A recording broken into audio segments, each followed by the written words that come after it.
कल दिल्ली में कांग्रेस की समीक्षा बैठक होने जा रही है। विधानसभा चुनाव में आपको बता दें जो हार मिली थी, अब उससे लेकर यह समीक्षा की जा रही है, हार के कारणों को तलाशा जा रहा है। तो इसे लेकर आपको बता दें एक कमेटी बनाई गई थी जिसका अध्यक्ष करण दलाल को बनाया गया था, तो उनकी अध्यक्षता में कल यह बैठक होगी। अब तक आपको बता दें सामने आए तथ्यों, कोर्ट में दाखिल याचिकाओं पर होगी चर्चा इस बैठक में, और 9 दिसंबर को आपको बता दें फैक्ट फाइंडिंग की भी बैठक होने जा रही है। बैठक में सभी विधायक, सांसद, वरिष्ठ नेता मौजूद रहेंगे। छत्तीसगढ़ के पूर्व सीएम भूपेश बघेल की अगर बात की जाए तो उनकी अध्यक्षता में 9 तारीख वाली बैठक होगी। अपराजिता श्री हमारे साथ जुड़ गए। अपराजिता, समीक्षा लगातार की जा रही है और एक बार फिर कल की बात की जाए या 9 तारीख की बात की जाए, एक बार फिर बैठकों का दौर होगा। अब तक क्या कुछ सामने निकल कर आया है जब से इलेक्शन का रिजल्ट आया है, और अब आगे क्या देखने को मिलेगा इन बैठकों में? बिल्कुल, देखिए विनय, 2 बैठकें होने वाली है। एक 7 तारीख को यानी कल होने वाली है, दूसरी बैठक 9 तारीख को होने वाली है। 7 तारीख की अगर हम बात करते हैं तो करण दलाल की अध्यक्षता में एक कमेटी बनाई गई है, उसमें कल बैठक होने वाली है। उस बैठक में तमाम चीजों को डिस्कस किया जाएगा, यानी समीक्षा की जाएगी, उन पूरे विधानसभा चुनाव को लेकर के समीक्षा की जाएगी। ये क्या कारण रहे जिसकी वजह से चुनाव में हार का सामना करना पड़ा, पहली चीज। दूसरी, कहां पर चीजों को ठीक करने की जरूरत है। तीसरी, क्या क्या कारण रहे, यानी जिस तरीके से कई नेताओं के ऊपर एलिगेशंस लगाए गए हैं, कैंपेनिंग को लेकर के तमाम चीजें रही है, उन सभी चीजों को लेकर के डिस्कशंस किए जाएगा। इसके साथ साथ जो भी कोर्ट में जो भी एप्लीकेशंस डाले गए हैं, यानी जो भी याचिका दाखिल की गई है, उन पर भी डिस्कशंस किए जाएंगे। और लीगली मूव करना है, क्या चीजें रहनी है, चाहे ईवीएम की बात कर ली जाए या फिर इलेक्शन कमीशन की बात कर ली जाए, अधिकारियों की बात कर ली जाए, तो सभी चीजों को इस बैठक में डिस्कस किया जाएगा। इसके अलावा अगर हम 9 दिसंबर की बात करते हैं तो छत्तीसगढ़ के पूर्व मुख्यमंत्री हैं भूपेश बघेल, हमने देखा था किस तरीके से इलेक्शन के टाइम पर उन्हें जिम्मेदारी दी गई थी, तो उनकी अध्यक्षता में एक अहम बैठक होने वाली है 9 तारीख को,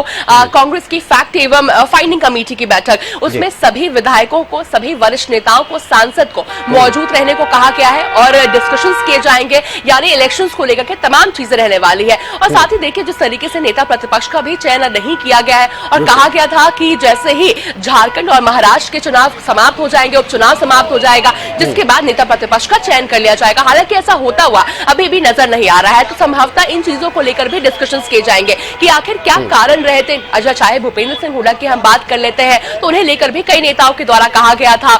उन्हें भी लेकर के डिस्कशंस किए जाएंगे, साथ ही अध्यक्ष को लेकर के डिस्कशंस किए जाएंगे। तो हर एक चीज को लेकर के 7 और 9 तारीख की बैठक में खुद मिलकर बात की जाए हरियाणा के लिहाज से, तो कांग्रेस की काफी अहम बैठक रहने वाली है और नेता प्रतिपक्ष को लेकर भी संभवतः चर्चा इस बैठक में जरूर की जाएगी। और साथ ही पूरे विधानसभा चुनाव में क्या कुछ चीजें रही है, इन्हें लेकर भी डिस्कशंस किए जाएंगे। अगर कल की हम बात करते हैं तो मैं इसी विषय पर आ रहा था अपराजिता, क्योंकि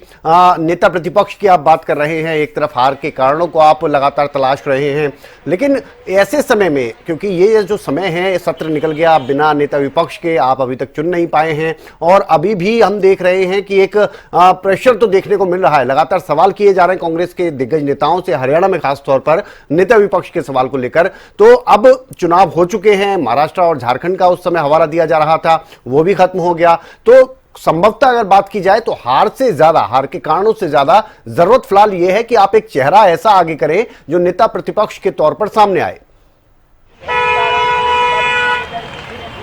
देखिए विनय, जिस तरीके से लगातार तमाम दिग्गज नेताओं के से जब सवाल किया जा रहा है मीडिया कर्मियों के द्वारा कि आखिर नेता प्रतिपक्ष का चयन क्यों नहीं किया जा रहा है, क्या कारण है,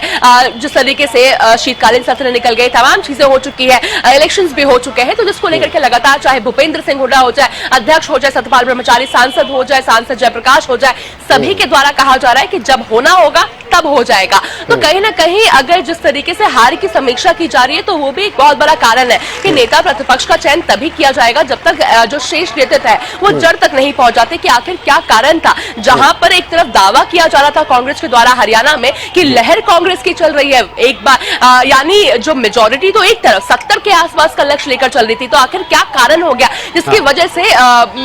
जीत तो दूर की बात है, एक कहीं ना कहीं मेजोरिटी भी नहीं क्रॉस कर पाए जो कांग्रेस है। तो इन्हीं कारणों का कहीं ना कहीं जायजा लिया जा रहा है, समीक्षा की जा रही है, कारणों के तह तक पहुंचने की कोशिश की जा रही है, जिस उसके बाद ही कहीं ना कहीं नेता प्रतिपक्ष का फैसला होगा। इन्हीं सब चीजों को लेकर के 7 तारीख को बैठक की जा रही है, जिसके बाद वापस से 9 तारीख को अहम बैठक होगी, जिसके बाद ही नेता प्रतिपक्ष का यहाँ पर फैसला होता हुआ भी नजर आएगा। मगर देखिए विनय, ये तय है कि जो भी नेता प्रतिपक्ष का फैसला होगा वो शीर्ष नेतृत्व लेता हुआ नजर आएगा। चलिए आप बने रहिए हमारे साथ, कुछ और खबरों पर भी आपसे अपडेट्स लेने